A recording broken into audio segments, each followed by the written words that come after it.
Kalau kita melihat apa saja sih isu yang masih sering diungkapkan oleh investor, di antaranya adalah perizinan tadi. Dan betul, artinya perizinan ini menjadi PR bagi pemerintah dan juga jadi catatan dalam surveinya IMF Group dan juga menjadi kajian dalam penilaian IODB yang dikeluarkan oleh Bank Dunia. Dan ini adalah yang diperbaiki dengan sistematis dalam Undang-Undang Cipta Kerja.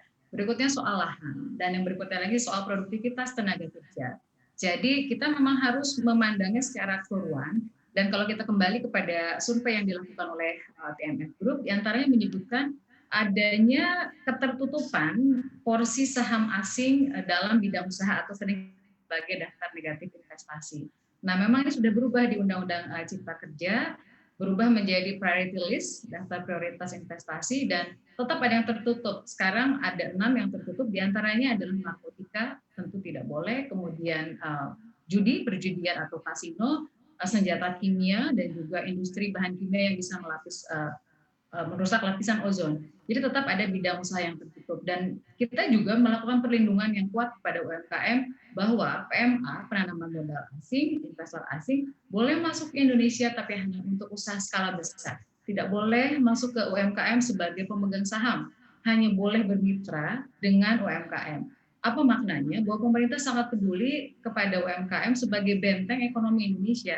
Kita tidak bisa membiarkan semuanya terbuka kepada asing. Kalau kemudian ini adalah bagian yang dianggap sebagai kompleksitas, kami meyakini bahwa ini justru harus tetap diperjuangkan oleh pemerintah. Kita tidak boleh memberikan keleluasaan yang kemudian membuat Indonesia menjadi dalam tanda petik rapuh dari sisi UMKM. Padahal sekali lagi kita pahami bahwa UMKM adalah jumlah unit usaha yang hampir 100% di Indonesia, kontribusi terhadap lapangan pekerjaannya juga luar biasa di atas 100 juta. Jadi kita harus memandangnya secara utuh dan melihat sudut pandang kebutuhan masing-masing negara yang tentu nggak bisa disamaratakan dengan negara lain.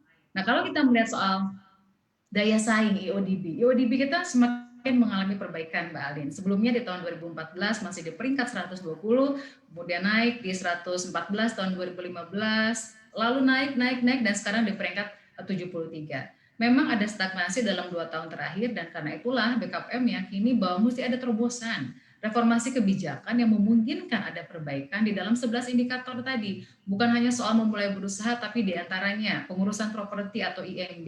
Ini pun bagian yang harus sama-sama kita perbaiki. Jadi kalau kita lihat dari Yodi Bimbalin, ada poin-poin yang masih harus terus kita perbaiki dari waktu ke waktu. Contohnya penegakan hukum. Peringkat kita masih di 139. Memulai usaha masih di 140.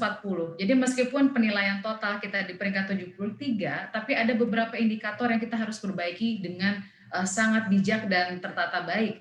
Pendaftaran properti kita masih peringkat 106, masih merah nilainya, di atas 100. Perizinan untuk mendirikan bangunan masih 110 peringkatnya. Perdagangan lintas negara masih 116. Jadi kalau melihat dari indikator ini, maka kami meyakini Undang-Undang Cipta Kerja sekurang-kurangnya akan memperbaiki dari sisi memulai usaha dan pendaftaran properti, juga perizinan untuk mendirikan bangunan. Artinya apa? Undang-Undang Cipta Kerja adalah sebuah kebijakan yang revolusioner kalau kita ingin melakukan perbaikan. Nah, karena itulah kita perlu melakukannya sekarang untuk menjemput perbaikan di masa depan.